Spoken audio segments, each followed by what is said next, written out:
Here we go. All right, welcome everyone. Good to see you today. My name is Justin Carter. I'm a project associate with the Center for Rural Affairs, and I'd like to welcome you to our series, Models of Native Cooperative Ownership. This is a series that we've been holding a little bit all throughout this year. We got started in the summer and went into the fall, and then we got some opportunities to hold some more sessions right now before the end of the year. We've had some tremendous speakers, and today we're lucky enough to have Dwayne Wilson with us from Arctic Cooperatives up in Canada, actually. So it's really exciting. Thank you so much for being here, Dwayne. If you're not familiar with the Center for Rural Affairs, we're a small nonprofit. We do a variety of projects in rural communities, from lending services to grassroots food and farm work to rural policy work. And we have programs and staff in the tribal communities of Omaha Nation and also Santee Sioux Nation. So with that, I'm going to turn it over to our facilitator for today, Pamela Standing. It's been so great working with Pamela. Pamela joins us from the Minnesota Indigenous Business Alliance, and I'll turn the floor over to her. Osio Nagata, we're just happy to have everyone here today. And we're really excited to hear from Dwayne. And the Arctic Cooperatives is an amazing, amazing organization. And what they've been able to accomplish all the years that they've been open is such a wonderful model. And they're bringing food into communities that historically were not able to get food in there before, and the communities own them. So I'm going to let Dwayne explain everything. We just want to welcome you, Dwayne, and you can go ahead and get started. And just thank you for being here with us today. Thank you very much, Pamela. And I'll maybe just open up by saying, if you were expecting some ultra slick presentation, I hate to disappoint you. My name's Dwayne.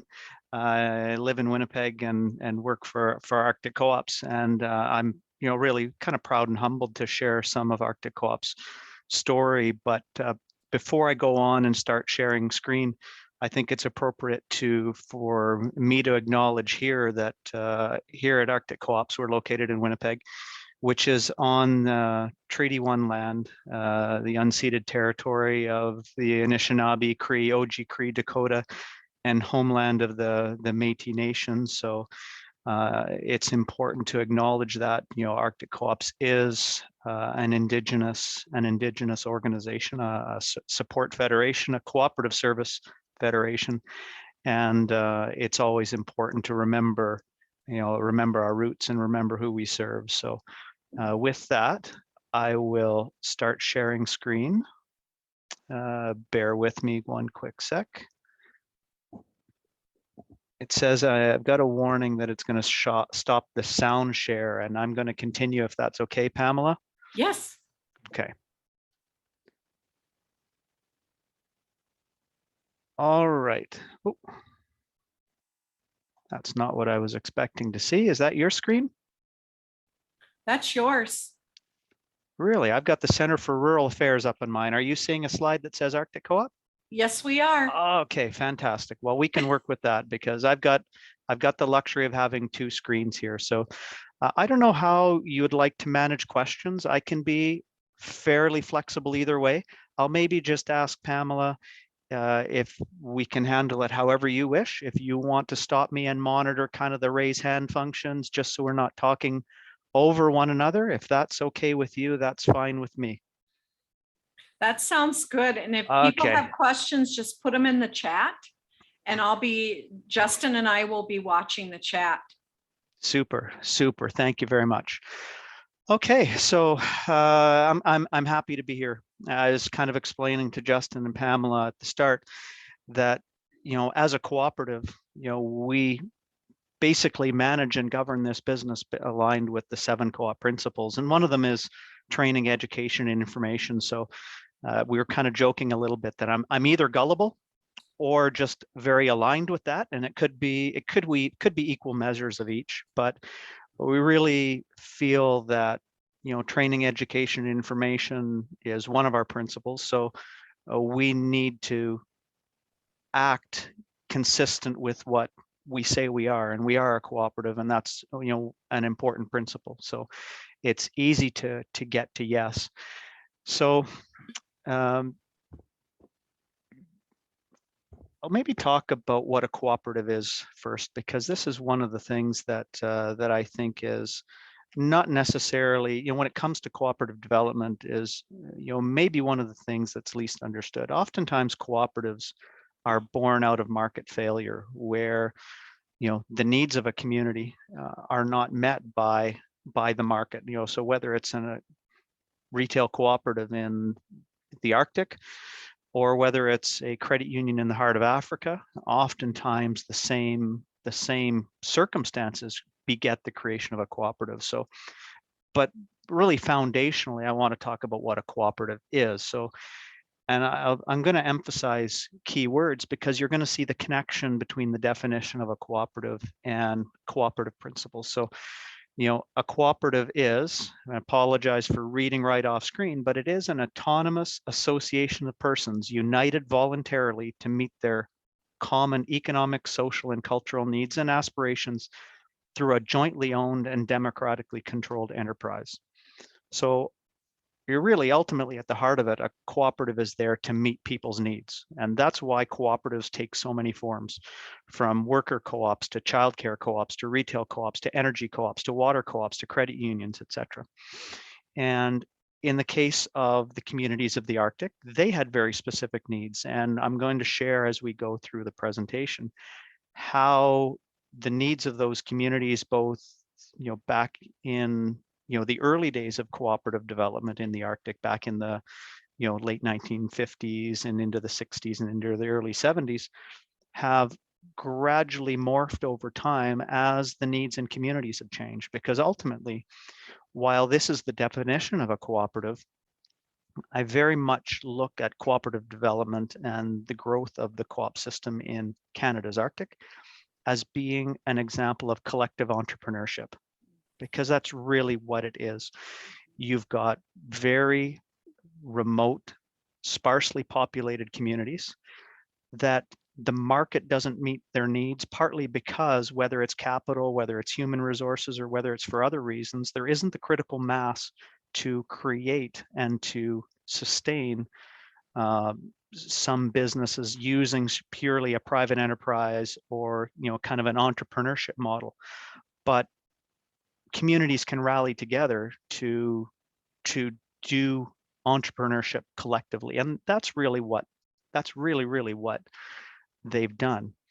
And they have chosen to do this through cooperatives. And I remember on many occasions listening to Arctic Co-op's longtime elected president, a gentleman by the name of Bill Lyle out of Iqaluit, or Cambridge Bay as it's known, Nunavut, talk about the alignment between traditional Inuit societal values and cooperative principles, and the cooperative business model. Because, you know, what he would offer up is a perspective that said, it's only natural. We've been able to live in this harsh Arctic environment for thousands of years. How? By working together. The best hunters hunted for everybody. The best gatherers gathered for everybody. The best seamstresses sewed for everybody. And they really had a kind of a communal and very nomadic way of living. So as time went on, and for various reasons, colonialism, surrounded by national defense projects, surrounded by coming together for the provision of government services, etc. They really saw it just as an extension of, you know, trying to meld the way they had been able to live together for thousands of years into, you know, kind of a new economy. And so these cooperatives that value self-help, self-responsibility, democracy, equality, equity, and solidarity really had this great alignment. And for anyone that's interested, there's actually a book authored about Bill and his history in Inuit leadership and governance. And I think the title is very telling. The title is Helping Ourselves by Helping One Another. And I think that's a very good thought process and spirit to bring to any discussion about collective entrepreneurship and cooperative business. So maybe I'll just pause there. I kind of hit that a little bit like a machine gun. Is there any questions in the chat, Pamela, or hands up while I grab a drink of water? Not at this time. Okay, I then guess I will. one Oh. thing, Dwayne, I was Yes. just gonna mention, your presentation, we can see it fine, but it isn't in present mode. We can see the slides okay. in the left-hand bar. Just wanted to let you know. Okay, well here, let me try this then. Is that a little better? Yeah. Yes. Okay, very good. I don't use the notes anyway, so really you're just protecting me from myself as it pertains to not conflicting. And unfortunately, because this is being recorded, of course, though, that's now saved to be shared on YouTube into eternity, but that's okay. We're all human, right? Yes. So I talked a little bit earlier. I made reference to, the co-op principle of training, education, and information, and that of cooperation among cooperatives. But I'll go through each of them, and I think you'll see the tie back to many of the elements that were discussed in the definition of a cooperative. So,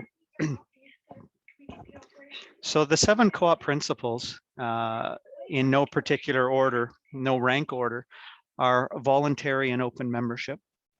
And this principle is really about, the cooperative, and participation in the cooperative is really open to, anyone that wants to fulfill the responsibility of being a member. And normally the nominal, basically the introductory, the initial share in a co-op is set to be a very, very low barrier.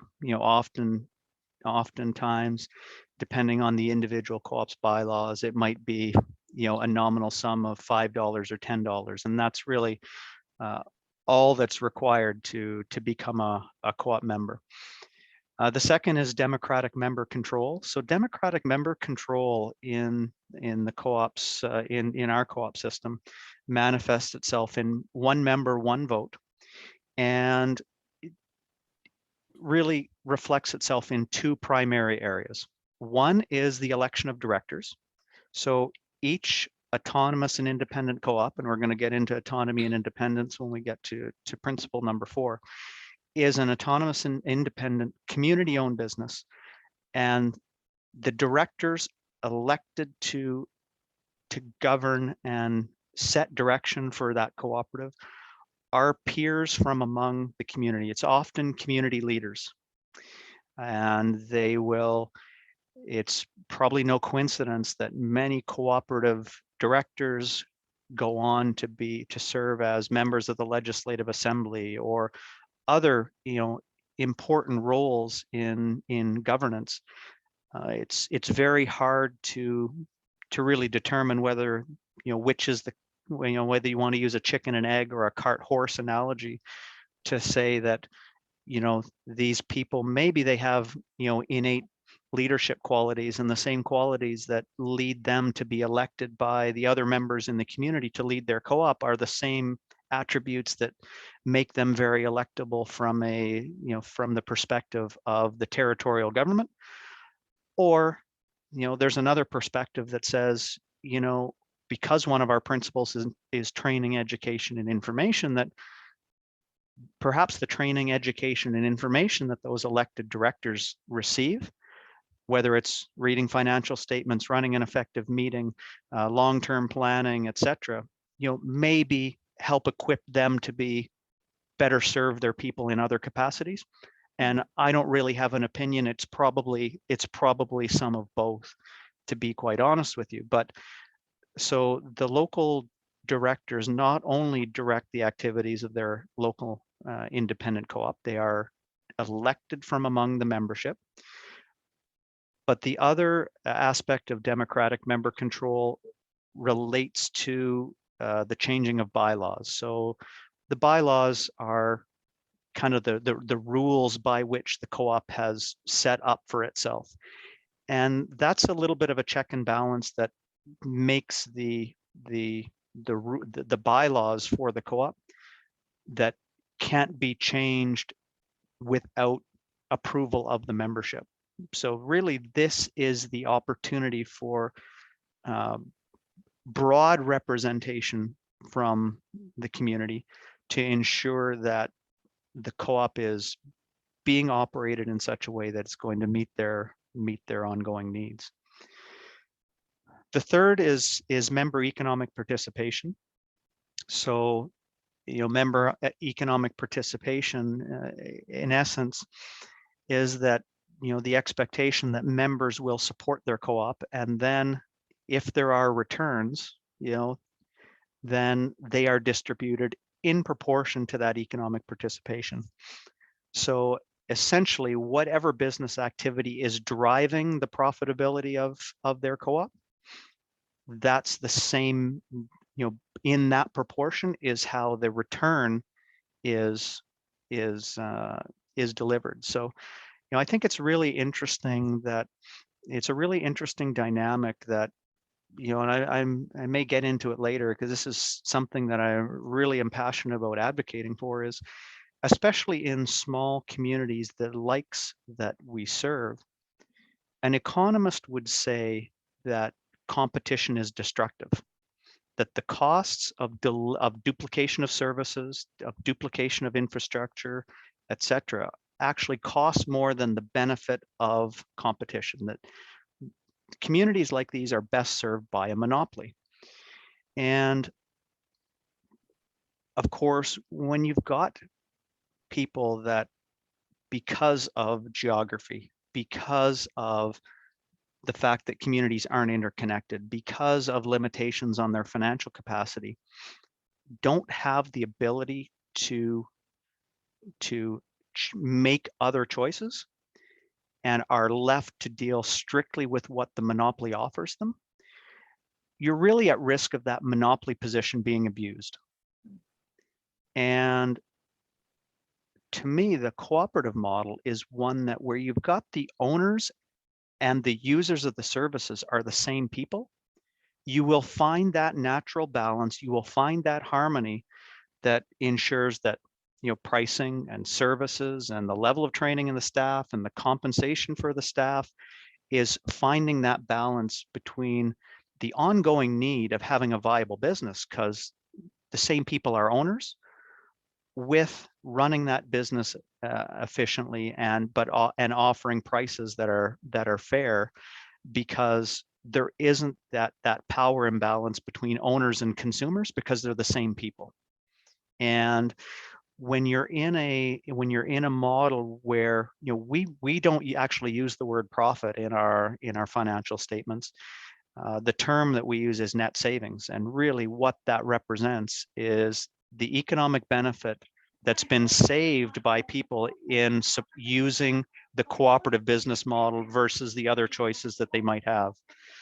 So, the example in the imagery is, I probably need to update it because 2017 is starting to get a little bit long in the tooth, but on an annualized basis, Arctic Cooperatives is a cooperative. It's a cooperative that's owned by 32 other co-ops, and we'll get into that structure a little bit later in the presentation. But as a cooperative, we return our net savings as a service federation to member co-ops in proportion to the business they've transacted with their service federation. And what that's doing is that's putting that economic, whether you want to call it a return, whether you want to call it capacity, there's probably different interchangeable terms that you could use. It's now returning it to the community level for each of those autonomous and independent co-ops that have locally elected directors to be deciding how that is used, whether it is an economic changes the economics such that prices are lower, whether it's an investment in a in improving their facilities, or whether it's investments in training, or whether it's scholarships, or it basically turns it right back so that locally elected individuals are making decisions with those resources for local outcomes. And we kind of have this little bit of a, I don't want to call it a catchphrase that maybe diminishes the importance of this as a thought process, but looking for opportunities where we would centralize for efficiency but localize for effectiveness. And this is a perfect example of that, where we can do all sorts of things, coordinating logistics, etc., on a very macro scale, dealing with 32 communities. And ultimately, the economic benefit that's derived is returned back to those same communities to meet their own unique needs, and they're based on their own unique priorities. The fourth co-op principle is autonomy and independence. And I've touched on this a couple of times already, that even though there is that looking to centralize for efficiency, it's never done in a way that is diminishing the local autonomy and independence of that individual co-op.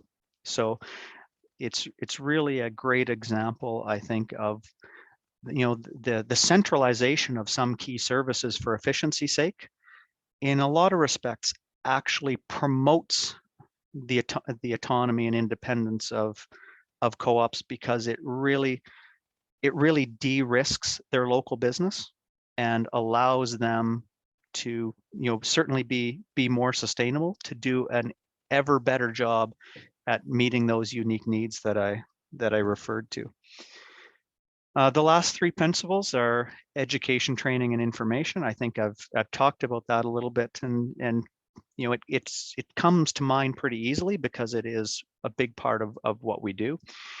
And particularly around things like, if I look, for example, at the organization's vision statement, which is people working together to improve their social and economic well-being, and I look at the amount of time and effort, for example, that we would put into education, training, and information about things like snowmobile and ATV repair, just as an example, that if you were purely using some of the metrics that I learned when I went to university about cost benefit analysis, about ROI, return on assets, etc., you would probably never get to a point that you were investing the amount of time and effort and resources in education around and training around small engine repair. But when you put the lens on and you interpret the vision statement as looking to contribute to people's social and economic well-being, and you recognize that people's ability to get on the land, people's ability to pursue traditional activities around hunting and gathering is a contribution to social well-being and potentially to food security, which is certainly connected to their economic well-being. It's very easy to get to yes when you put that lens on, and you would never get to yes if you were just looking at the dollars and cents of it. And as somebody who's got now 23 years in cooperative business, but had time before that in that kind of publicly traded company, and having gone through kind of a multi-year high honors program in commerce, we never talked about those things at all. It was all about those other metrics: cost benefit, ROI, net present value of money, etc. And I've got to tell you, as a person, I feel liberated and empowered to make decisions that have these qualitative aspects to it, as opposed to purely being quantitative, because it's easy to quantify money, costs and sales and margins and profits, or net savings, if you choose to use that word. But when we can make these decisions with a qualitative lens about how it's contributing to pursuing a traditional lifestyle, those are the things that make me feel good. And I think they make many of our people feel, many of our employees feel good. And that's powerful stuff. The last two co-op principles, cooperation among cooperatives, that manifests itself in several different ways. Arctic Co-ops, our largest supplier is Federated Cooperatives Limited. We're a member owner. Our insurance is through Cooperators Group, and our prepaid Visa product is through Van City Credit Union. So, generally speaking, the cooperative pricing just very, at a very basic level is you sell goods at market competitive prices and you return the surplus to the member owners in the form of patronage dividends and cashback. That applies to, that general philosophy should apply to, a co-op in Whale Cove, but it also applies to cooperative enterprises operating in the financial services sector. It also applies to cooperative enterprises operating in the insurance sector.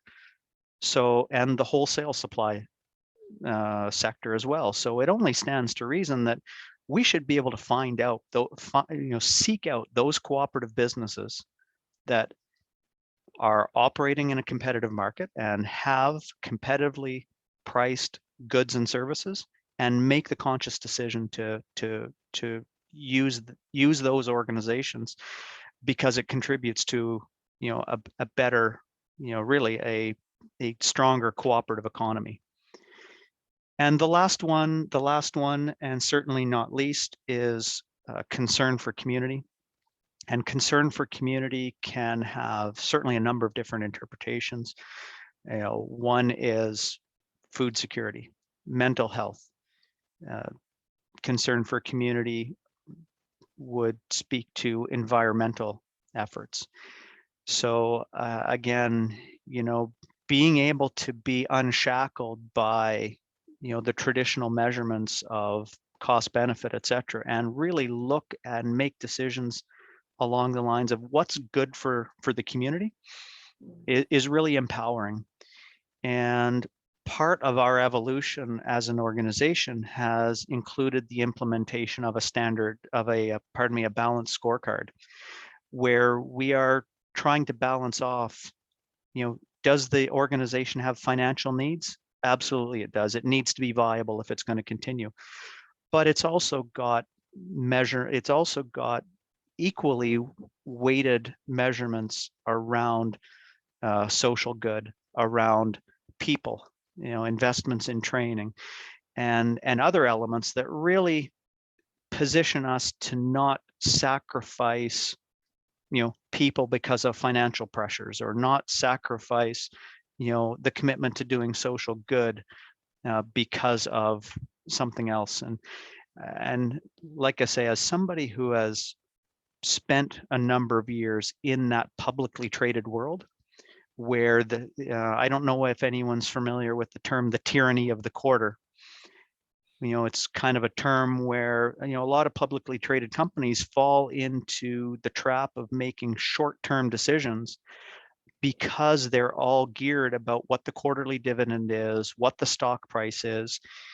And because cooperatives aren't created for that purpose, they're created to meet people's needs. And, those locally elected directors, they have the foresight to know that, it doesn't necessarily matter as much where we're at 3 months from now when the next quarterly financial statements come out.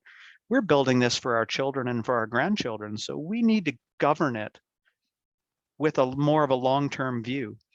And I don't think it's a coincidence that the cooperative business model historically has proven to have higher success rates than others. And I think it's for those two reasons. They are making decisions generally for the longer term, and if they're member focused and focused on meeting people's needs, as long as they are meeting people's evolving needs and always aspiring to meet those needs better and better, they've got a more they've got what drives those businesses, I think, is naturally more sustainable than some other business models out there. I'll pause for water again.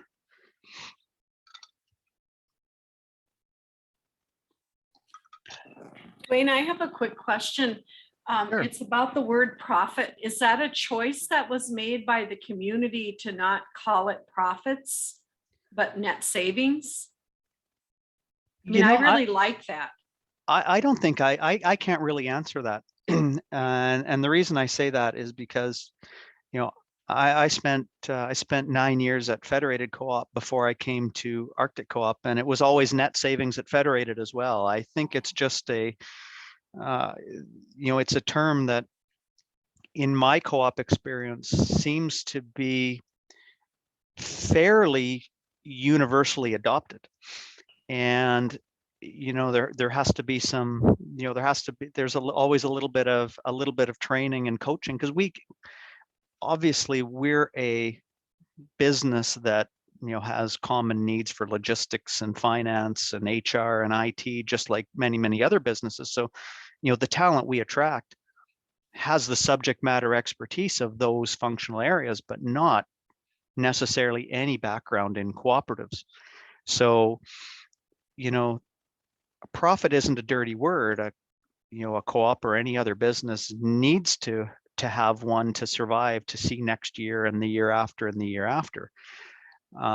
But it's really just a perspective of, you know, what that really represents, and, you know, really what it represents in a competitive market where people are making a decision to purchase from their co-op versus their other options.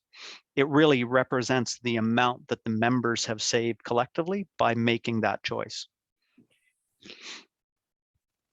Thank you. Okay, so I'll carry right on to a little bit of history about, you know, where the organization started from and how it got to here. So, as I'd mentioned earlier, you know, the population in the Arctic largely lived a nomadic lifestyle prior to probably about the 1950s.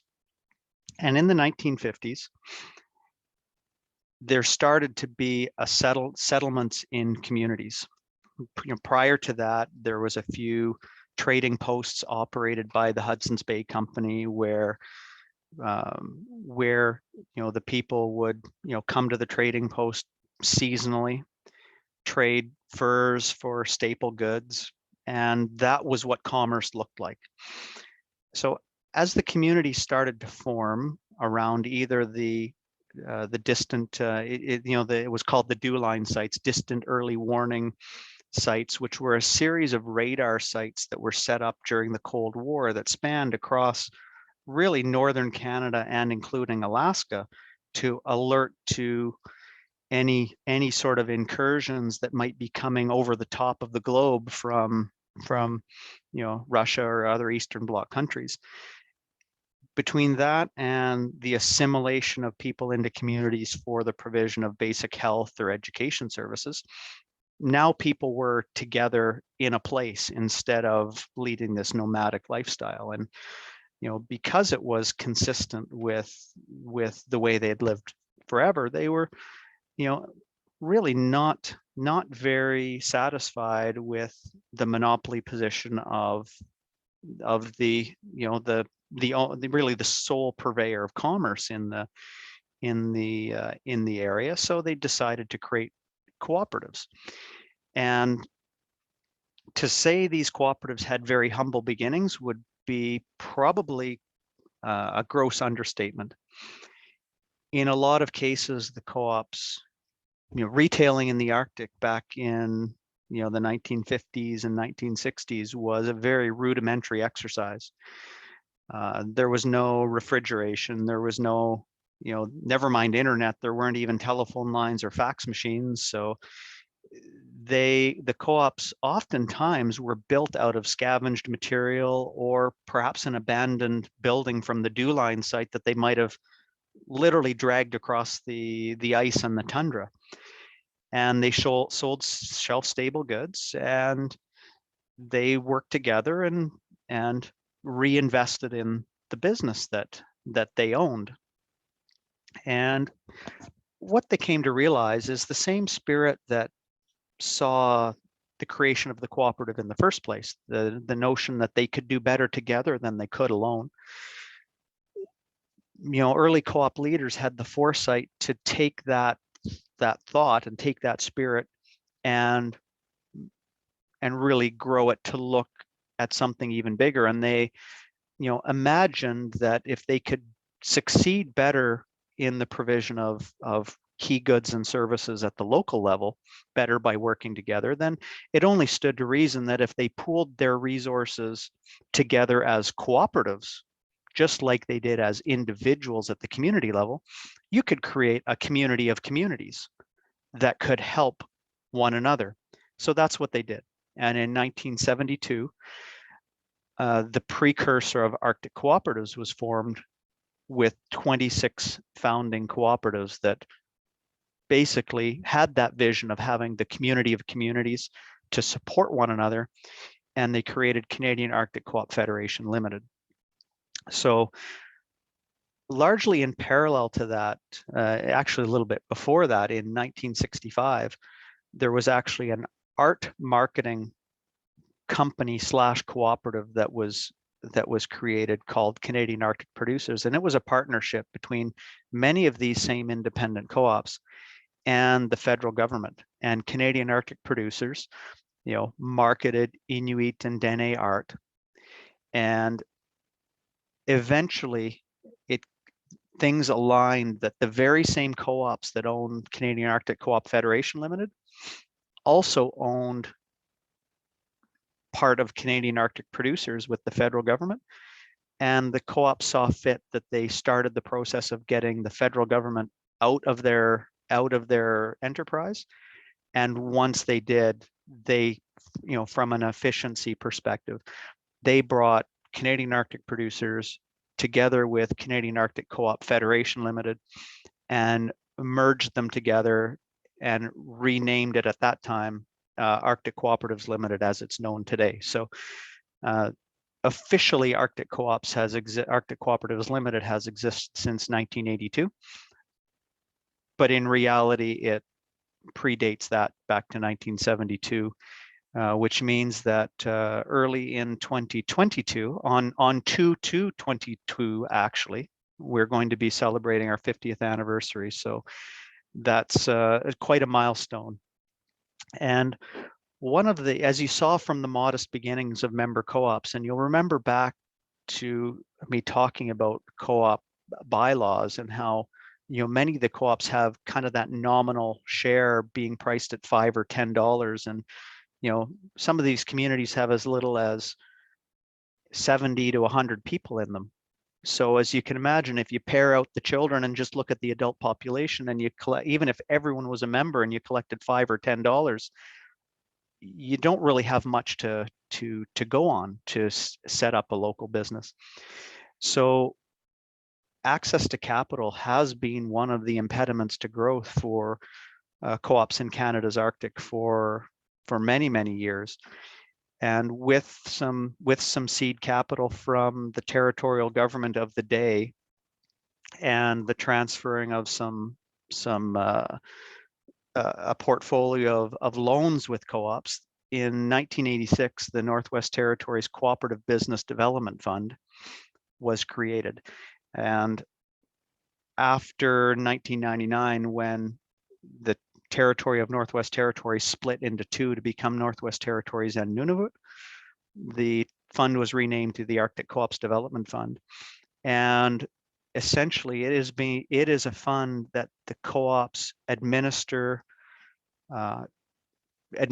together for themselves and for one another. And it has loaned out for, whether it's interim financing for co-op projects, whether it's consolidation of debt and refinancing, whether it's for the annual resupply. And I've got some imagery a little bit later on about some of our supply chain challenges, and I think they would help drive home how the concept of just-in-time delivery when you're talking about marine shipping to an Arctic environment is very different than a grocer in southern Canada or the United States, for that matter, would contend with. But one of the very key activities of the Arctic Co-op Development Fund is helping to fund that inventory purchase when you've got such a difference between when you need to pay for your inventory and when you actually get the cash in the till to pay for it. And over the course of the last 30 plus years, that revolving fund, owned and directed by these same member co-ops, has lent out over $600 million to one another to help support their ongoing activities and their growth. So now, before I, that's kind of how co-ops got to, on an individual basis to form in communities and how they came together. And I'll talk now a little bit more of where they're at today. So Arctic Co-ops is a cooperative service federation, as I've said, owned by these 32 co-ops. And from our board of directors is an affirmation of this vision and this mission statement. And I talked earlier about the feel good of working for a business that doesn't just have quantitative measures of profitability, but qualitative ones. And I think these, especially the vision statement, speaks to this, where the vision that the cooperatives share is that of working together to improve their economic and social well-being. So, an important acknowledgement that this is not just an economic enterprise, but it's got an aspect of considering people's social well-being in what it does. And a clear example that I'll tie back again just to something as simple as training, education, information around something that reduces a barrier to a traditional cultural activity, traditional means of feeding themselves, even our commitment to the art industry, that certainly the viability of that has been difficult. So if you're purely using the economic measure, you probably would have thrown in the towel. But when you put that social lens on and the important connection to culture and history and tradition that the art has, we arrive at different decisions than you might otherwise. And then that becomes the mission of the organization, is how do we go about fulfilling that vision? And it's by providing service to and enable cooperation among the multi-purpose cooperative businesses in Canada's North. And we'll see very shortly about what multi-purpose looks like. And I think it will bring you back to some of my earlier statements about collective entrepreneurship. So this is what our network looks like today: 32 autonomous co-ops that cover 20% of Canada's land mass. You could probably plop Europe into this area and it would all fit. And there's only 100,000 people spread out across Canada's entire north. So, when you talked earlier, Pamela and Justin, and used the term remote, I get it because it's remote, and every one of these communities, save two, has no road. They are fly in, fly out, or marine service. So when I started with Arctic Co-op, I actually headed up the procurement and logistics, and I sometimes wonder why, how I still have any hair, dealing with the logistical challenges of supplying goods of all types via those modes of transportation to communities that small. But it's I've got to tell you that, again, hearkening back to that qualitative versus quantitative measure, the degree of satisfaction of doing something that's harder is immensely more gratifying. So if you think back to a couple slides ago about the pretty humble beginnings of of co-ops in Canada's Arctic, it's actually quite stunning where they've progressed to in the run of 40 or 50 or 55, 60 years. And what you would find at a typical co-op in the year 2021 would probably not look totally out of place if you pick that up and put it into a rural community on the prairies in Canada, as far as what their product assortment and what their depth and breadth of inventory would look like. I'm particularly I draw your attention particularly to the picture at the bottom left, and that particular picture is taken at a grand opening of a store in a community of about 1,000 people. And you probably see 200 people outside. And probably the reason why you see only 200 people outside is the other 800 people fit inside. It's really a tremendous source of community pride. And I circulated some different links to videos, etc. beforehand. And one of the directors of this particular co-op is in one of those videos and talks about the pride of something that belongs to the community. And I know he would have been extremely proud, as would his other community, the members of his community, the day that this store opened in their community. So from those humble beginnings, the 32 member co-ops, there are now well in excess of 20,000 members. Keep in mind that doesn't necessarily equate one-to-one to people, because a membership might be taken out on behalf of a family, that they would have one membership in the co-op and one vote in the direction of their co-op, but still could represent a household of 2, 3, 4, 5, or even more. So in most communities, pretty much everybody, through either their own membership or through family living in the same household, would be a member of their co-op. So the number of employees now numbers over 1,000, and by our statistics, over 85% are Indigenous and from the communities. So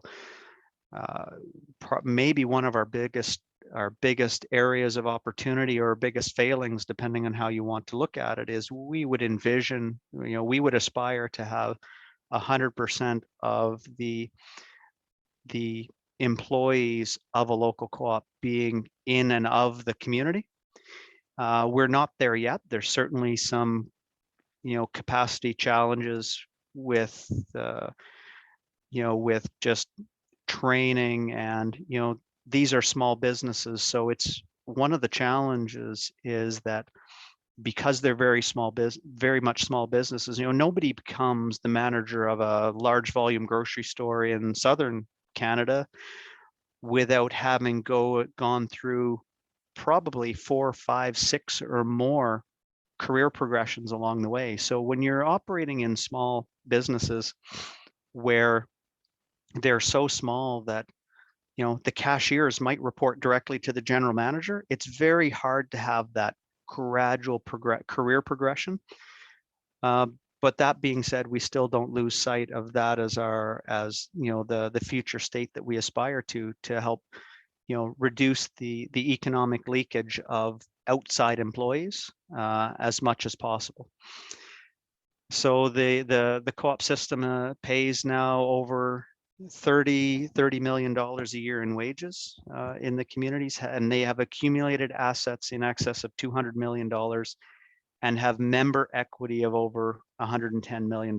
And when you consider how few people we're really talking about here, to have assets, retained wealth worth over $200 million in 60 years among only 22,000 people. And that, some of it is financed, of course, because, the member co-ops don't necessarily have cash over the barrel to fund multi-million-dollar store projects, but the members themselves have equity of over $110 million.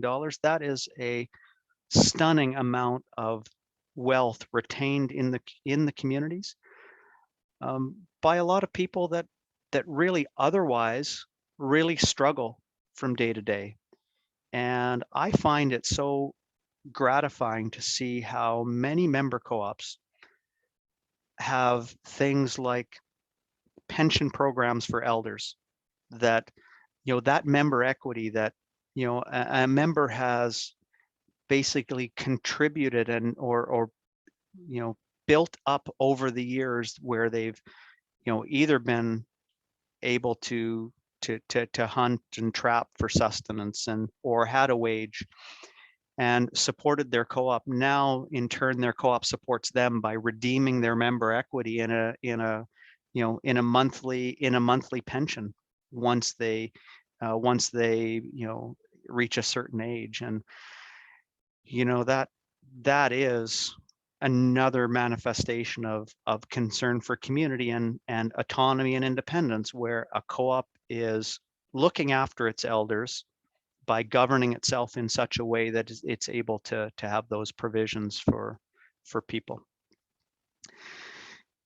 So collective entrepreneurship,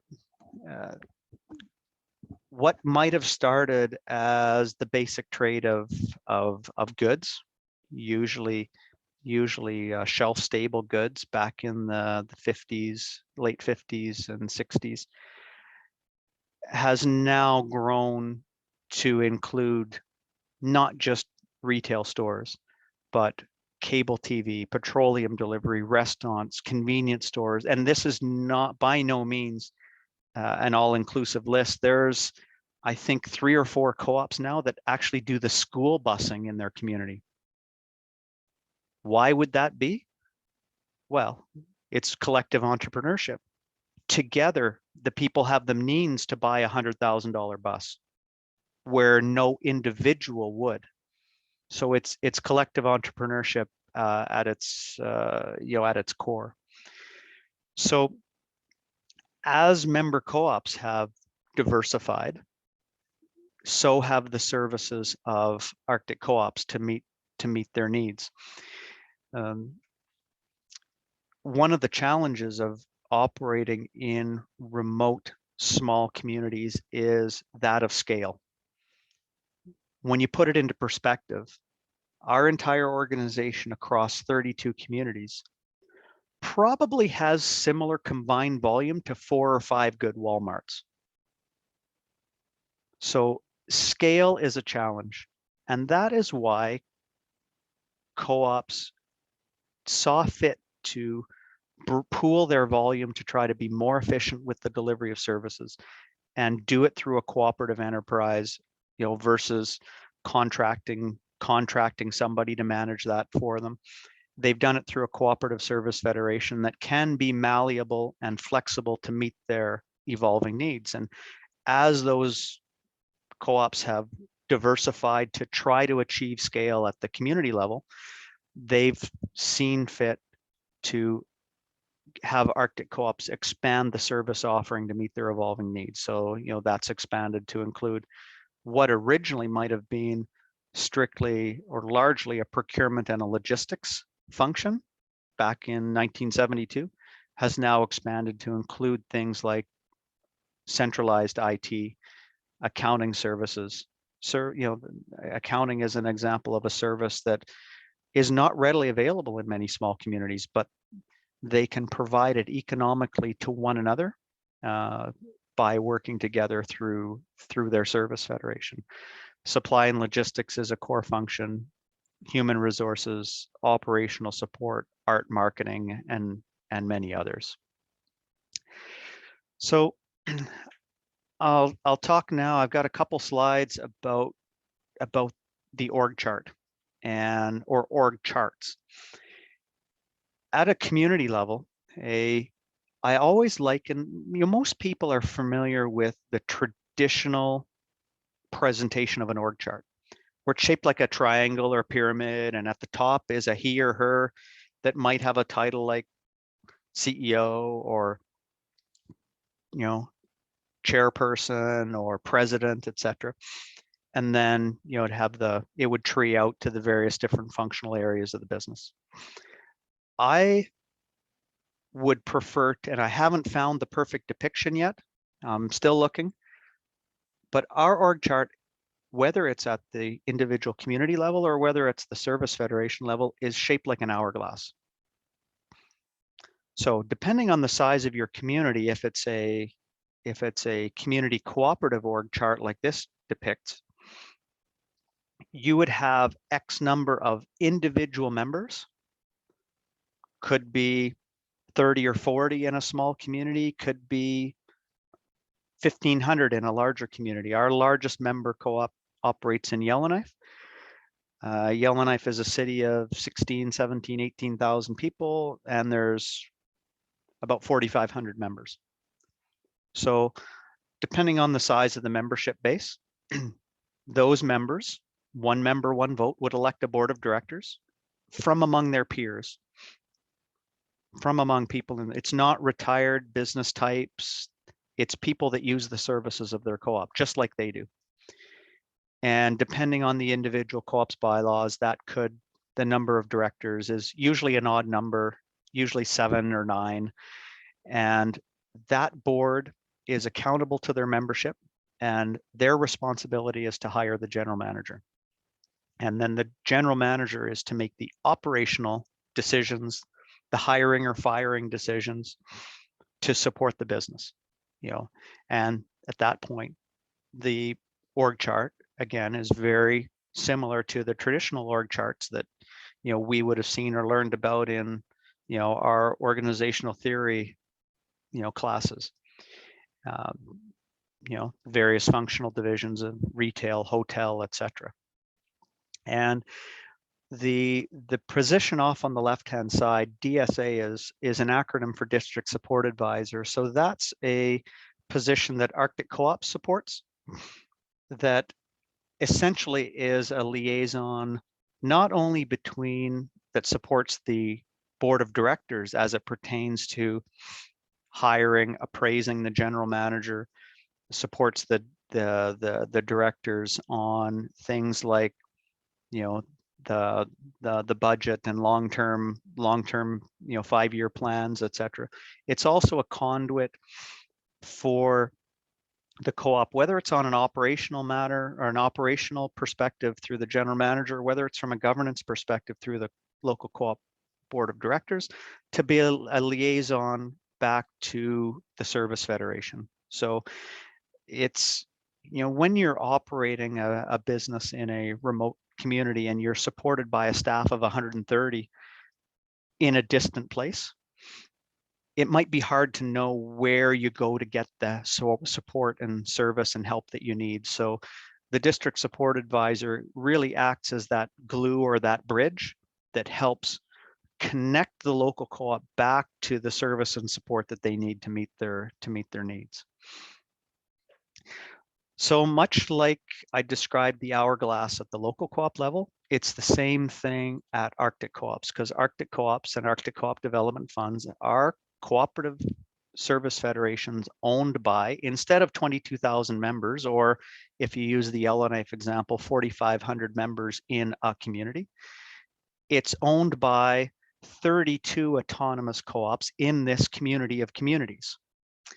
And they elect a board of directors of 7, again, from among their peers. I talked earlier about that co-op principle of democratic member control, one member, one vote. Our democratic structure set up in the bylaws of Arctic co-ops is actually one member, 2 votes. So each cooperative can send 2 delegates to the annual general meeting. And that is where, on a rotational basis, based on 7 electoral districts, they will elect the board of directors for Arctic co-ops. So the only people eligible to serve as a director of Arctic co-op, again, it's not retired business types that are hanging on to do something part-time. These are also directors of their local co-op. These are people that rely and use the services of the local co-op. So indirectly, the services of Arctic co-ops on a daily basis in their daily lives. So that is who hires the chief executive officer of Arctic co-ops. And then again, it fans out into the more traditional org chart, because it still is a business and it still has many of the same functional needs that, that traditional org chart would depict, whether it's for finance or for human resources, for IT, etc. So that's what our governance model looks like. And this is what our lovely board looks like. I spoke of the electoral districts, and this is a little bit of a busy slide, so I'll apologize for that. But the districts are really trying to find that balance between common supply routes, so that the co-ops within a district might be served by the same airline, or might have their goods come out of the same up the same transportation lanes, might speak a similar language, and then trying to be equitable with the co-ops as far as each district representing a similar amount of business transacted with the service federation, so that there's a good balance in that the representation is equitable. Now I'll maybe stop there for questions. I always have at the end of my slide a few slide decks, a few interesting pictures about the uniqueness of operating in Canada's Arctic. So whether it's from a construction perspective or whether it's from the perspective of our logistics, because many outside audiences are often very intrigued with that aspect of what we face.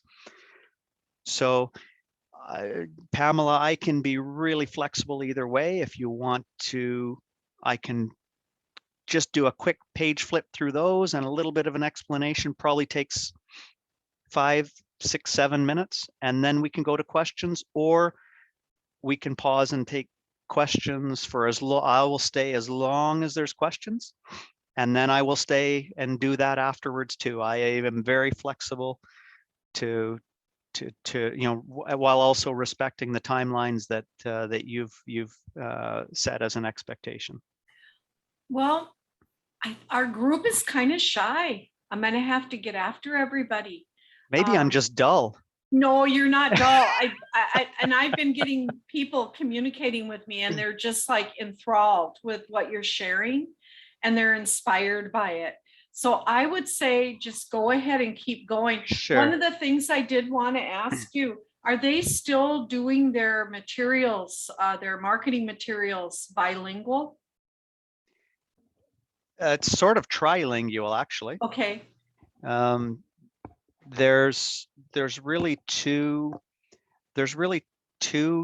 types of, especially in Nunavut, where there's actually enacted language legislation surrounding translation. There's 2 communities that use a dialect called Inuinnaqtun, which uses Roman orthography in its in that language, and the other communities that use Inuktitut, which uses syllabics in its language. So depending on the community, or if it's a kind of a pan-territorial communication piece, there may be instances that it would be bilingual, but there could be others where it's trilingual. Okay. And I think if I went back, I could probably find some examples Yeah, no, there's no real good examples of store decor that would include Inuktitut in it. That's probably an opportunity for improvement in my presentation. But thanks for that question. It's a very relevant one. I love that they do that for their community, because so many times, this is why I've been, with Arctic Cooperatives, I just feel their model is so beautiful for other communities because of how they've really exercised sovereignty and self-determination, and that they've stayed true to their culture and, to who they are as a people. So that has been so inspiring, and this is such a beautiful presentation, and you're really doing an awesome job. Well, Pamela, I don't know what the tone and the context is in the United States, but in Canada, we've had and I don't want to call it a buzzword, but there's been, whether it's the impact of colonization or other pretty bad things that have happened in our nation's history as it pertains to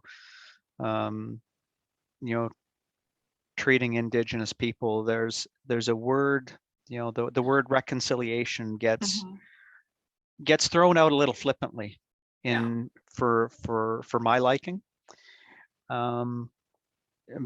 And I look at cooperative business as being, and you touched on some of the, food sovereignty, but this is economic reconciliation is what this is. And I oftentimes wish I could find the thing to say or the thing to do to help inspire people to take the control that is right at their fingertips. And the reason I say that in the communities that we serve, I'll use an example. So Arctic Co-ops has 130 employees. They have 130 employees that live and work in a major urban center with a population of 850,000 people. And they're talented people and they earn a wage, and then they take that and they do whatever they want with it. They pay rent, they pay their hydro bill, but they buy food just like people in the north do. But then with their discretionary income beyond that, I bet you if you took 100 people that work at Arctic Co-ops and you could break down where their discretionary spending went, it would probably go 1,000 different ways. There would be people that like trips, so they spend their money on trips. There's some that like shoes. There's some that like ethnic cuisine. There's some that like cars. There's some that like old cars. There's some that like new cars. There's some that like motorcycles. There's some that like gardening. There's some that like computers. There's some that like video games. There's some that, and their discretionary income goes 1,000 different ways. They're of a diverse ethnic background. They're diverse age background. And that drives some of those decisions. If you went to a remote community in Canada's Arctic, people's incomes are going into fewer directions. They'll be buying goods at the northern store. They'll be buying goods at the co-op. They're paying their Northwest Tel bill. They're probably paying rent to Nunavut housing, and to maybe 2 or 3 other ways. So you've got a group of people, if you took 100 people on average, that are now not spread out over a a metropolitan area, that are a lot more uniform with respect to their ethnic background. And if they simply made one, I talked earlier about the impact of scale. If they simply made one decision to support their co-op versus the publicly traded company that's operating a retail store in their community, they would be in a position to dramatically change their economic fortunes. Not in the short term, not tomorrow or not next week or not next month, but by achieving the greatest scale that they can within their community, doing it such that what they spend in their community doesn't take the form of economic leakage like it does with the publicly traded company. I shudder to think how much better, and pricing with a social conscience as well, not pricing to maximize profits, because the reason of being of the co-op is not to maximize profits. Does it need to be viable? Yes, it does. Does it need to maximize profits? No, it doesn't. And I think back to the last member co-op that was created was Old Crow Co-op back in about 2015. And that particular community, there's about 230 people. They were not satisfied with what the publicly traded company was giving them from a price, from a quality, from an assortment perspective. And again, the publicly traded company is making decisions based on cost benefit, return on assets, and they're saying, community of 230 people, why would we invest in a community like that? We'll just keep milking the little asset that we've got there forever and ever and ever. And that wasn't satisfactory to the community. But when that local board hired their general manager, the local board approves the budget. So the general manager was left with the instructions that said, okay, when you come back to present your budget, be mindful of this. Here's what we're looking to achieve. We want to have better nutrition for our kids. So bread, milk, eggs, produce, and meat, baby food, and baby supplies. And I don't know what the exact list was, but I think you'll understand. I'm hoping I'll be able to convey the principle of what I'm talking about.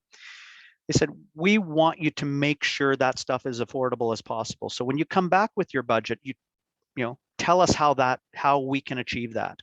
So the manager came back with the budget that said, okay, I can do that, but it means that tobacco is going to be an extra $1 a pack, and bags of chips are going to be an extra 25 cents, and pop is going to be an extra 10 cents, and chocolate bars are going to be an extra 10 cents. And if you can live with that trade-off, then I can do that for you. So that's what they did.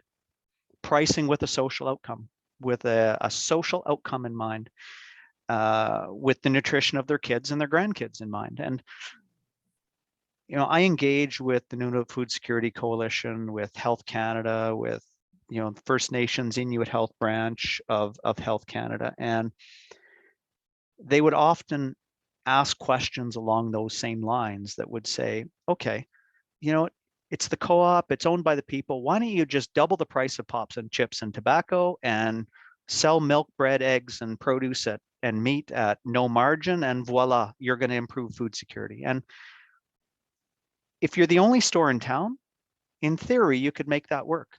But the reality is people still have choice, and people still have the right to choose if they want to buy those other goods. And if you price yourself uncompetitively on those goods and only sell the goods that you're giving away at no margin, you might as well order padlocks and chains for the doors with your next order, because you're not going to be viable. You remember back to the initial, some of the early part of the presentation where we talked about the basic premise of the co-op pricing model is to sell goods at market competitive prices and to return the surplus to the member owners in the form of patronage and cashback. So what I haven't found yet is what it takes to have people realize, we believe that people, they shouldn't feel like they're making a compromise or making a sacrifice to buy at their local co-op, that the prices should be competitive, the store should be as clean, the store should be as well stocked, the service should be as good, the hours should be as good. And if you do those things, if you do the business right, why would people choose to shop anywhere else than the store the gas bar, the whatever it is that they own and they can control, where the benefits of that ultimately manifest itself in two ways. One is retained wealth in their community for them and collectively. And if it's very successful, actually a patronage dividend and cash back based on their purchases into their pocket.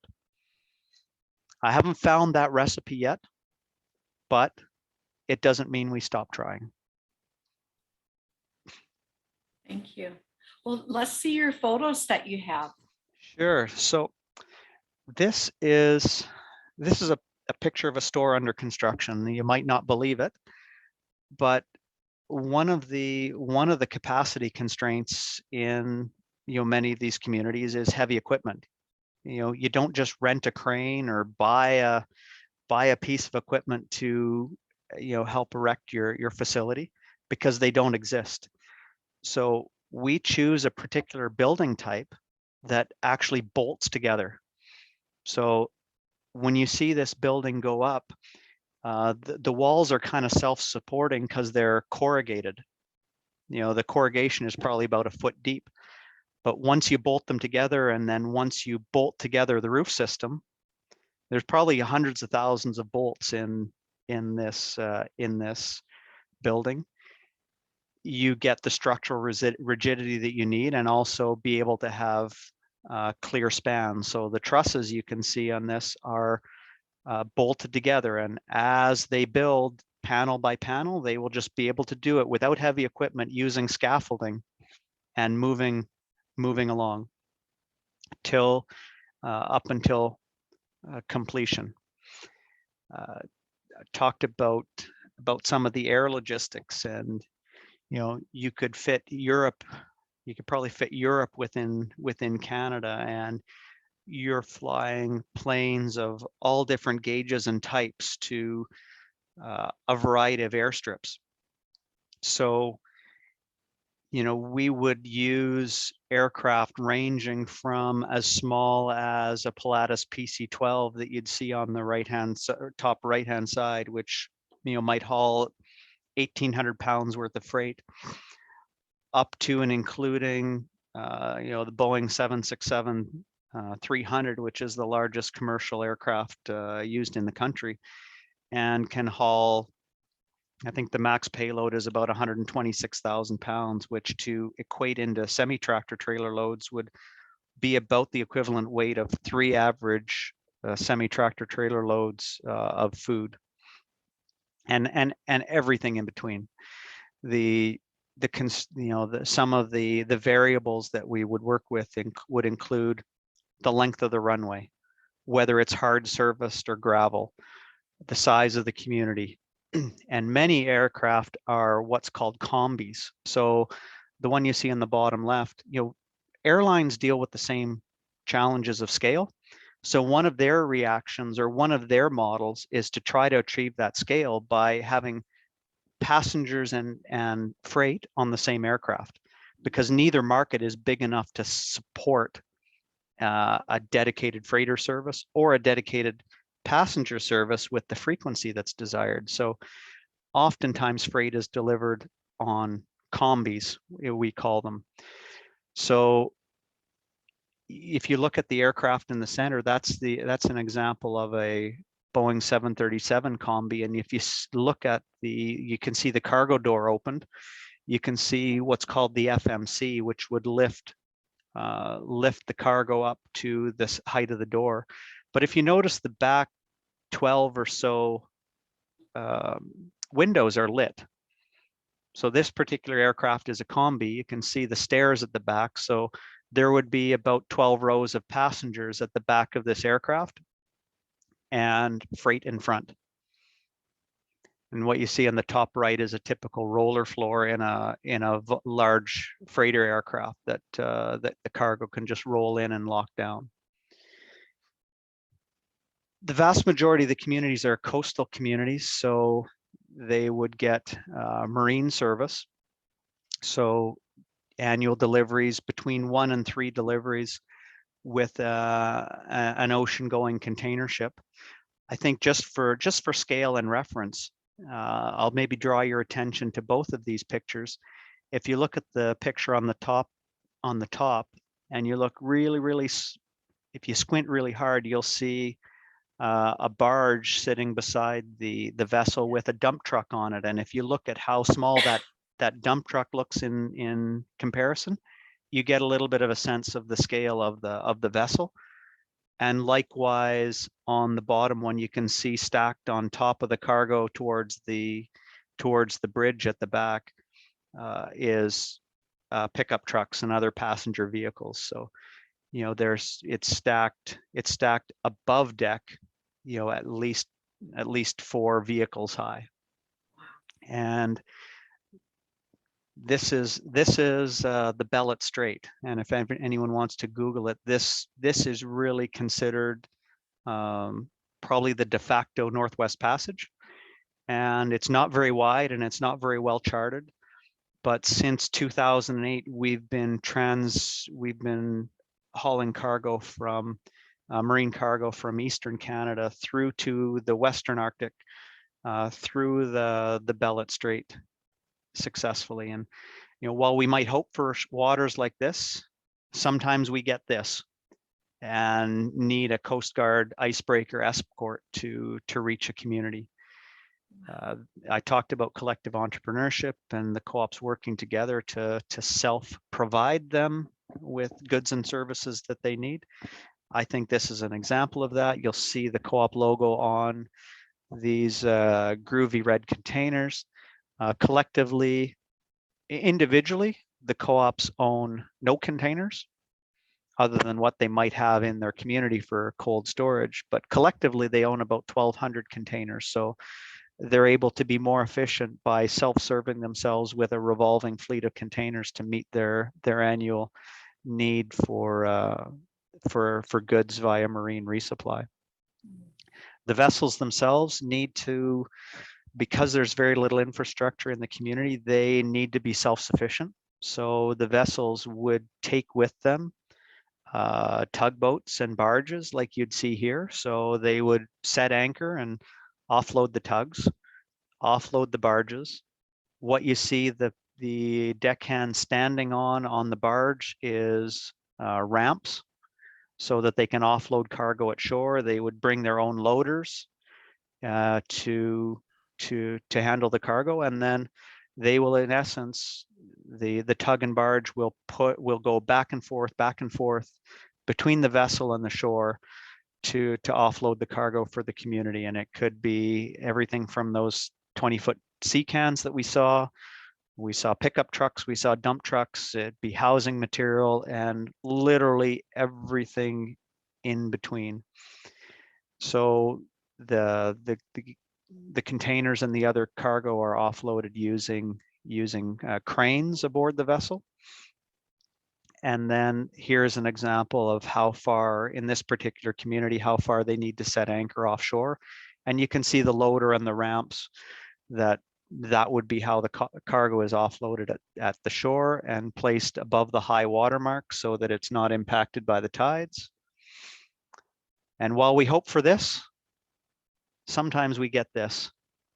And it's pretty harsh doing marine cargo.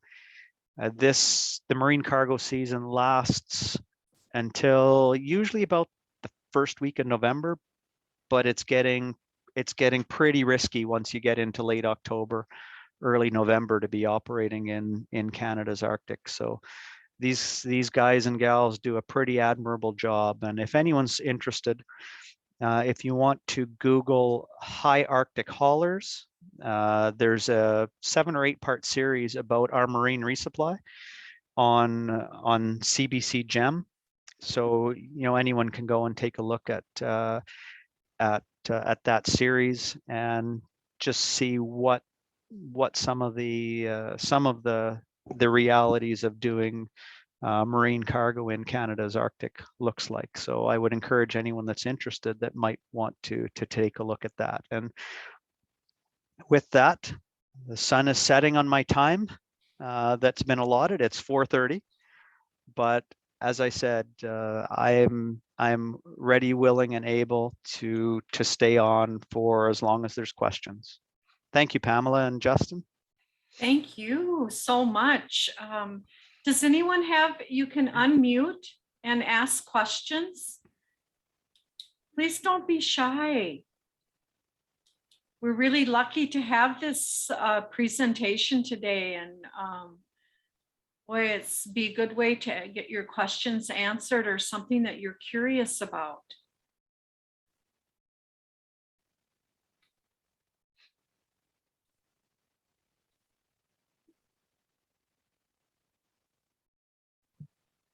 Hi, I have a quick question. First, I want to say thank you for hosting this and thank you for being here. This is just a lot to think about, which is awesome. So I wanted to know a little bit, I'm seeing like the shipping containers. Are these products international or are they kind of coming from the same place? You had mentioned like just the rotating cargo, cargo crates. Where exactly are they coming from? Other parts of Canada, or are they coming like internationally? Yeah, sure. I can answer that. You know, I talked earlier about scale, and one of the and the lack of scale that exists in these communities. So what happens is the co-ops would prepare orders for the marine shipping season. And then we've got a contracted, it's called a marshaller, but it's basically a freight forwarder close to the port of departure. So that in essence, the service they provide is to, you know, we would consolidate products by supplier inbound to the freight forwarder. And then their responsibility is to repackage that cargo by community. So, you know, there might be let's just make it really simple. If 24 co-ops all ordered 1 pallet of pens, we could ship a full truckload of pens to the freight forwarder, who would then take that full truckload and load it into 24 different containers bound for 24 different communities. But obviously you don't want to send one 20-foot container with only 1 pallet of pens in it. So they do that for all of the suppliers so that they are basically inbound. The product can be sent in as efficiently as possible by aggregating and consolidating the orders. But then there's this intermediate step where then it's then separated by community and packed with other goods from other suppliers going to the same community, and would get loaded onto the marine vessel and for transportation to the community. So I hope that answers your question. Yeah, it does. Thank you.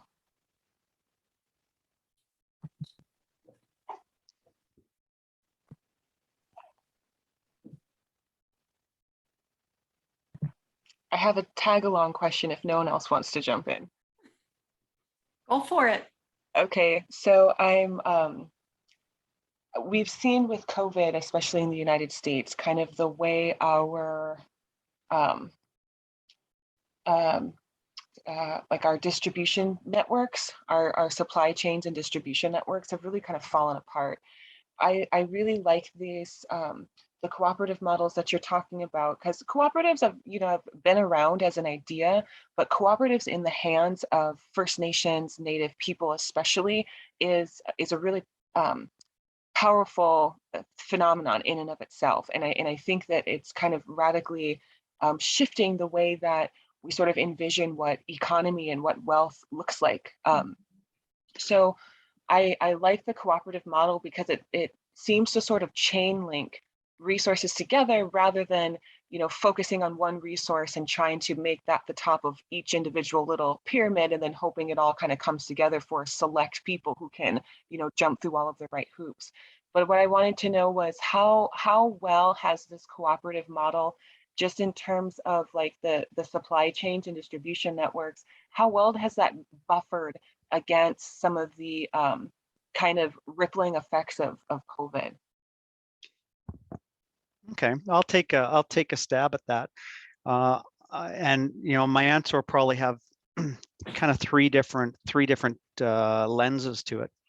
One is, I would say the communities of Canada's Arctic were somewhat insulated from some of the supply chain issues that COVID has brought on, because of the fact that they rely on a single large marine shipment to meet a lot of their needs for non-perishable products. So let's use toilet paper as an example, because toilet paper is probably the most visible and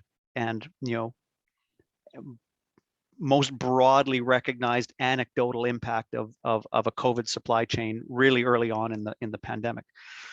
Nobody in Canada's Arctic communities were concerned about that, because they knew every co-op and the Northern were not, they would have operated the same way, had a year's worth of it in their back room, because they would have sent it in by sea because it's non-perishable.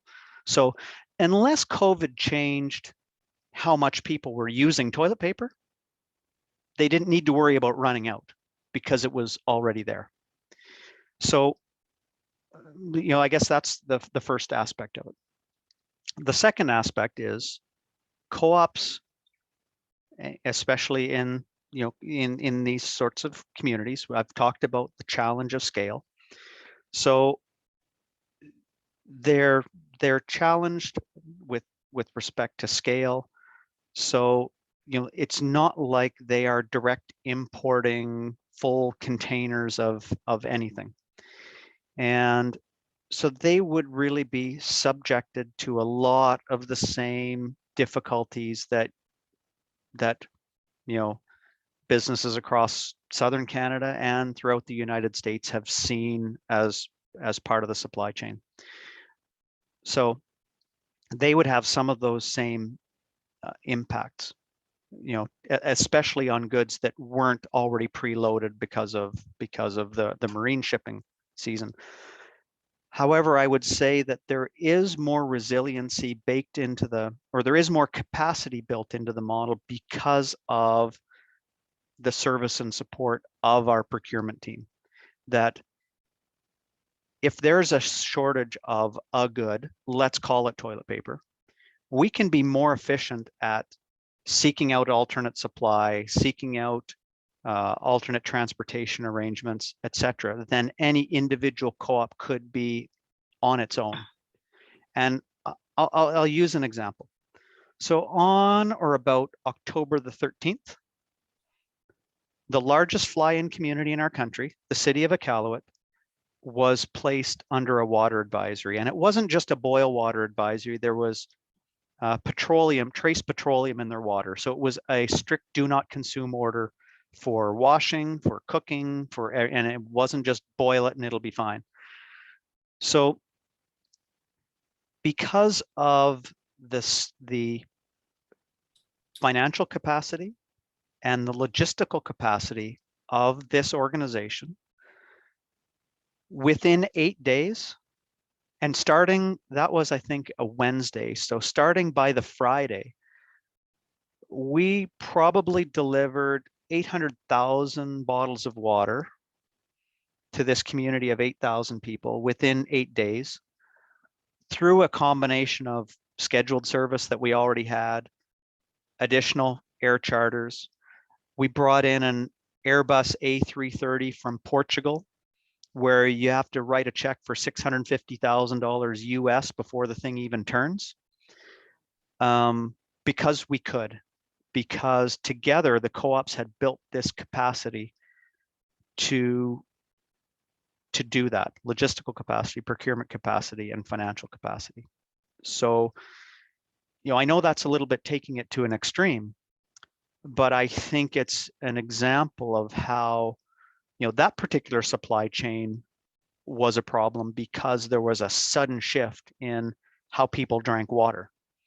But if that sudden shift meant there was an absolutely essential to life good that was not available, we have alternate means through our procurement and through our logistics to, we obviously can't wave a magic wand and make something that doesn't exist, but if it's moving something that might be available in a different place than it might traditionally be, we can do that.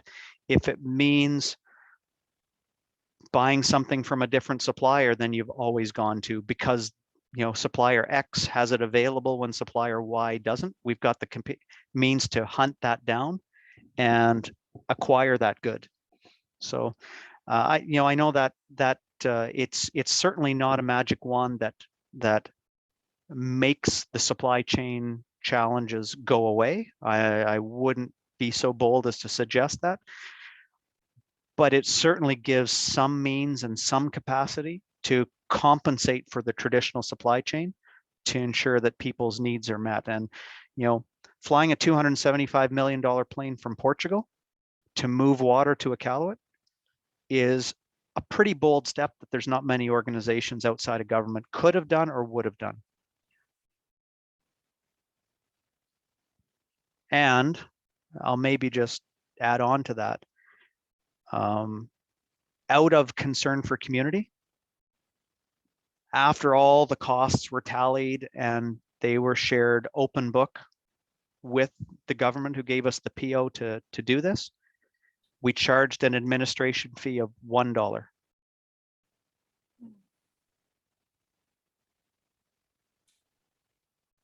And I know when in an emergency situation,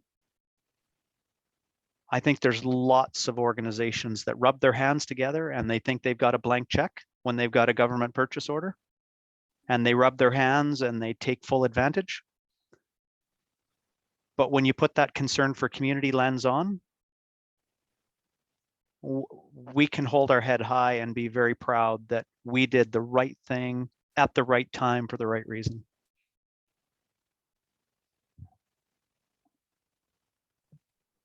Thanks for that. Yeah, that's awesome. I like what you're talking about here because it's thinking outside of terms of it's more than just amassing a stockpile, a secret warehouse somewhere that has all of the toilet paper. It's more than this, than just trying to be completely impenetrable to hardship or to circumstances or global pandemics or global diseases. It's about being able to move through those challenges and being able to pivot very quickly and kind of close those gaps. So if something has to change, like how you were saying, that 8 days, that's a really quick turnaround. That's a very quick turnaround. So that's awesome. Thank you so much. And I don't want to make more of this than it is, but that happened. I think it was on a Wednesday, and I think we moved 40,000 pounds on a scheduled flight Friday. We moved 103,000 pounds on a chartered flight Friday. We moved another 50,000 pounds on a chartered flight Sunday, and on for 8 days. But the city of Iqaluit has no recycling program. And it would have been really easy to just put our head down and say we're too busy. But we looked at what we had, and the pictures that I showed from the Maritime Shipping Company, we're the largest shareholder in that company. And I talked about how the co-ops owned this fleet of containers. Well, we happened to have a vessel southbound in the bay exactly at that time that we could offload empty containers. So we did. And we communicated with the city, put it out on social media, encouraged people to keep and crush their plastic bottles. And we filled 5 sea cans full of crushed plastic bottles in about 2 weeks. And now we're actually working with the city and the government of Nunavut for additional empty sea cans that they might have around the community. And we're going to do more. And I can assure you, it's not for the good of our health. As somebody who works 1,400 miles away from Iqaluit, and it's not for economic gain, because this is a net lose proposition. But I talked about how you use the co-op principles as lenses to make decisions that aren't strictly quantitative decisions. This was a qualitative decision that said, you know what? By the time it's all said and done, we probably sent 1.4 million plastic bottles into that community. And that's, we weren't the only ones. You can't tell me that sending 1.4 million extra plastic bottles doesn't change something with the equilibrium of what their solid waste management looks like. So we took stock of what we had to work with and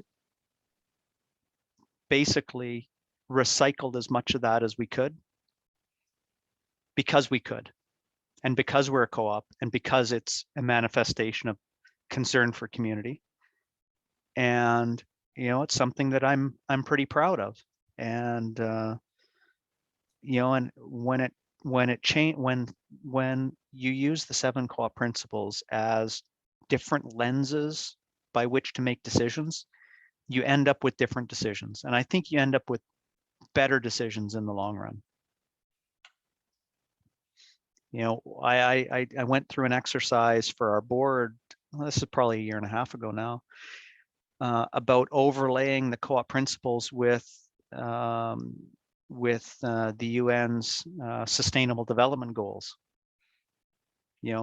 So this is globally, I think it's about 17 things aimed at sustainable development goals for the planet. And it wasn't hard to make a lot of linkages back to 7 co-op principles. And if we're a business and if we're an organization that is managing what we do, governing our, having our decisions guided by the 7 co-op principles, then I think it only stands to reason that we are more aligned with those sustainable development goals, which means we're more aligned with a more sustainable planet. And that's I think, if I think about our stakeholders, Indigenous people in Canada's remote Arctic, stewards of the land, people that derive their livelihood from the land, obviously the connection to Mother Earth is important to them, which makes it important to us. And now the important thing is helping people connect those things together so that that consumers, co-op members, are making different decisions with the economic decisions that they're making every day in the community to achieve that scale, because our capacity to do some of these things that might not be economically viable on their own is a function of our economic capacity to do it. So the more support we're able to get, shopping at the co-op, for example, the more recycling we're able to do, the more end-of-life vehicles we're able to bring back, the more patronage dividends and general cash repayments that individual co-op members would enjoy to improve their food security situation, and on and on and on.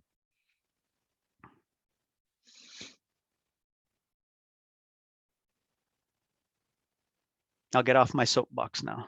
Oh, Thank you. No, I could listen to this for so long, because it's, I like Native-led examples, Indigenous examples. I like, as a US citizen, examples from other countries. And, thinking about spaces that, especially up near that Arctic Circle, that's really a space that I've been thinking a lot about. So I'm located in the Great Lakes area. And so when I think about this region, I really think about like the transition from like a 2 to 4 season a living environment, but that whole longitude around the planet where I'm at right now is really kind of a major buffer zone for maintaining that health of the Arctic Circle. So when I think about climate change and the impact of pollution and all these kinds of things, and even the freighters, that bear or not the, yeah, the ships that are carrying cargo containers are able to access those, the parts of the Arctic Circle that were frozen for longer parts of the year are now unfrozen. And so things are drastically changing in that space. And when we think about the impact on the planet, we're talking about the entire planet's water supply goes through that space. And so when we're talking about Native people as original stewards of the land, we also have to envision too, like maintaining that space on the planet has been for the benefit of everybody. So to see Native communities thriving with an economic model, you know, it's not just, yes, there's that 3D physical part of the land, but the people too, and the social fabric of the people, and you know, the language and all of those kinds of things, that's all part of it. And that can't be parceled apart from climate resiliency and bouncing back from changes in our global climate. So I really like hearing about what's going on in the Arctic Circle, because this is really kind of the tip of the spear in sort of reimagining global economies. And when we can see that these models work in such a crucial part of the planet, right, especially right now, I just think, I don't know, it gives me so much hope, especially in sharp, deep contrast to what's going on near the equator of our planet with the Amazon and the logging. And I mean, yes, we have those things where I'm at, you know, in my state part of the planet too, but in terms of that clash between Indigenous and Native people that didn't get treaties and don't necessarily have those kinds of rights, and are really kind of up against some of the extremes of physical violence, especially from the state, from these private corporations, from these security companies, and on top of living with the effects of, you know, the logging and the direct pollution and the runoff, all of that comes from those kinds of activities. That's such a sharp contrast as to what's going on with what you're talking about here in the Arctic. And not that the Arctic is completely without, you know, oil drilling. And I mean, there's problems everywhere right now. But I like to see these, I like to see that there are some areas that are kind of holding that vanguard, if that makes any sense. So thank you, because this preserving these ways of life for the original stewards, it helps all of our waterways. Every single drop of water on the planet goes through the Arctic Circle. And so the more that can be maintained, the more that these original stewards can be maintained in holding that line for us, that's what's going to really determine whether our species can make it. So I like that Native people and the sovereignty of Native people are really at the forefront and center of these conversations. Yeah, and, you know, very well said. You know what, I'm not going to try to add anything to that. Thank you for sharing it. One thing that I think that you know, I talked about the challenge of scale, and you know, I don't want to be you know, leave you with any impressions that, you know, it's not a challenge operating a small autonomous co-op in Canada's Arctic. You know, there's ups and downs with you know, with the business and the cooperative, and you know, oftentimes they rely on one another for their, you know, for that resiliency. But you know, thinking back to some of what you know, Pamela was sharing about at the start about, you know, some communities in your country that are in de facto food deserts. And you know, I don't know the circumstances that are bringing that on, but if there's companies that are, you know, not willing to come, I think about one of the roles of the Service Federation is to de-risk these autonomous co-op businesses. So whether that's by helping to promote good governance, whether that's to help you know, with financial systems so that they can meet their obligations and better manage their inventory, et cetera, et cetera, et cetera. But I think three key things that helps secure the supply chain, you know, is the ability to make a long-term commitment, which many member co-ops independently cannot do because of the ups and downs of their business, but can be done on their behalf as a collective. The other is stable and predictable volumes. Again, individually, co-ops have their volumes for products, etc., vary quite a bit. Collectively, they can have stable and predictable volume. And the third is the ability to pay.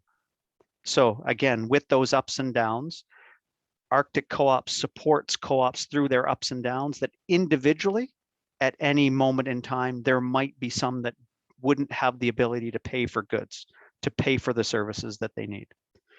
So by working collectively, Arctic Co-ops can be the glue that helps co-ops weather those ups and downs, because collectively they can provide stable and predictable volume, the ability to make a long-term commitment, and the ability to pay. And those three things are key parts, especially in the area of transportation with airlines and ships. Those are key elements that make the whole thing work on a more sustainable basis. I'll take it over capitalism. Collective entrepreneurship. Dwayne, we want to thank you so much and for extending your time with us today. This has been such really a beautiful presentation, and I can't wait to watch it again. So I'm just really thankful. I'm really thankful to the Center for Rural Affairs for hosting this space and partnering to do this together. And I know that Justin had a link in here for people. We need to get Justin off the phone. They've got tornadoes touching down all around where he's at right now. So, but there's a link in here for people to fill out an evaluation. It will really help. And then we'll be able to follow up with you with the video, so that you can, you'll know where it's at. And then we'll also be hosting this video with the Minnesota Indigenous Business Alliance's YouTube page as well, for all of our, Native Nation members, because they come and check things out all the time. And if anyone is interested in learning more about cooperatives, we're really happy to have a conversation with you. And to be able to really think these things through. And I know that the success that the Arctic Cooperatives this has been done over years, but it's been a consistent, to me, I look at this is something we can all aspire to have for our communities, and to take control instead of always be beholden to the federal government to sort out our problems, but for us to use self-determination and go, we're going to create our own development fund. We're not going to have to deal with those banks that have very racist attitudes towards our people. And we can start building our own money, and we can fund our own projects in our communities. And it's another way. I love the collective entrepreneurship, because, and our tribes, our nations here in the US have the ability to, they can actually form, I don't want to call it a treaty, but they can form federation agreements between nations and do nation to nation sharing. And I just see this, your model, every time I've looked at it, is something that could really be replicated really well in several of our areas where we've got this remoteness and we have these large land bases that, how do we take care of our communities? And we have large land base, reserves, reservations in Minnesota. And sometimes to drive from one community to the next, and of course, it's probably nothing. This is kind of probably would be really a piece of cake for, the folks up north in your area. But, you figure you have to drive 60 miles. Most of our people have to drive 60 miles one way to get goods.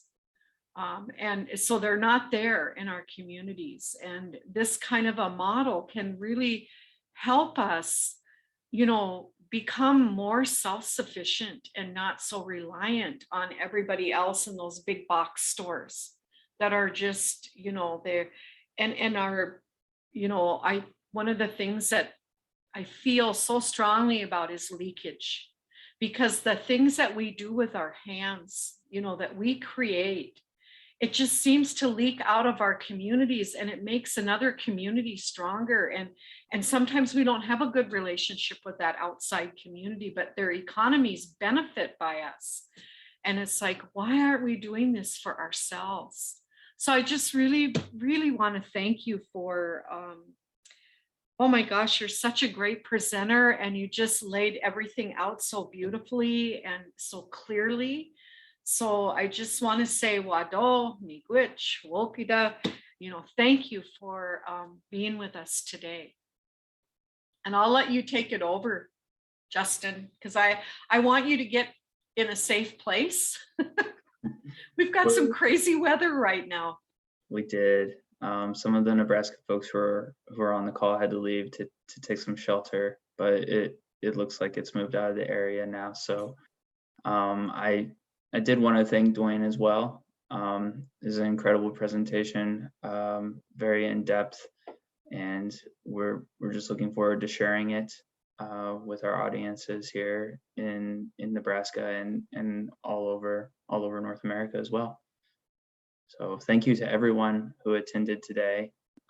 Yeah, take care, stay safe. Yes. And yes, Pamela mentioned it, but I'll put it in the chat one more time. We do have an evaluation. There's a link to it. It shouldn't take more than a couple minutes, and it really helps us improve our programs. So. And we'll let you get going, Dwayne, because we know you have to be somewhere too. So you can go ahead and hang up. Thank you. And if you'd be so kind, if you think that the contents of the evaluation are suitable to share, I always aspire to make this better. So I'm open to constructive feedback or criticism, and always with the goal of continual improvement. Well, everybody have a beautiful evening and stay safe for any of those that are down in Nebraska. Thank you, coming everybody. our way in a little bit. So thank you so much. It's such a pleasure to meet you. Thank you, everybody. Take care, everyone. Thanks, Justin. Oh, you poor guy. Just go take care of yourself. I'm going to run to the store before it gets bad here. Sounds good. Yeah, good luck. I hope you guys don't get hit too hard. It was. Yeah, I had to disengage a little bit there just to pay attention. Yeah, that's okay. What a great presentation. Oh, yeah, it was. And yeah, just really thankful, like I said, so in depth. Yeah, and then really looking forward to hearing from RJ as well. Oh, yep, that'll be really fun. And then Koala. And Koala. So I'll get word out to everybody about Koala for Friday, and we'll go from there. So you take care and stay safe. You too. Right. Thank you, Pamela. Good night.